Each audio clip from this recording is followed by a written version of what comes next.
সিলেট এয়ারপোর্টস্থ নতুন বাজার মংলির পাড় এলাকায় 17 জায়গা বাসাসহ বিক্রি হবে একসাথে। এই বাসায় 17 জায়গাতে 2টি গড় এবং অনেক খালি জায়গা রয়েছে। দেখতে পাচ্ছেন ভিডিওতে আপনারা 2টি গড় দেখা যাচ্ছে। একটি ঘরে 2টি ইউনিট করা আছে এবং অলরেডি ভাড়া চলতেছে।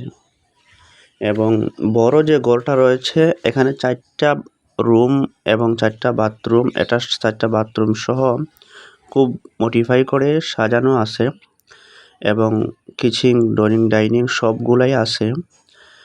এবং বাড়ির পাশে, ঘরের পাশে সামনে অনেক প্রচুর জায়গা খালি রয়েছে। এখানে কেউ চাইলে অনেক কিছু করতে পারবে, বাসাও নির্মাণ করে ভাড়া দিতে পারবে, খামারও করতে পারবে বা অনেক আরও কিছু, যত কিছু তাদের পরিকল্পনা রয়েছে সব কিছু করতে পারবে। একটা পারফেক্ট একটা জায়গা আপনারা চয়েস করতে পারেন। 17 জায়গা বাসাসহ এয়ারপোর্টস্থ নতুন বাজার মংলির পাড় এলাকায় বিক্রি হবে।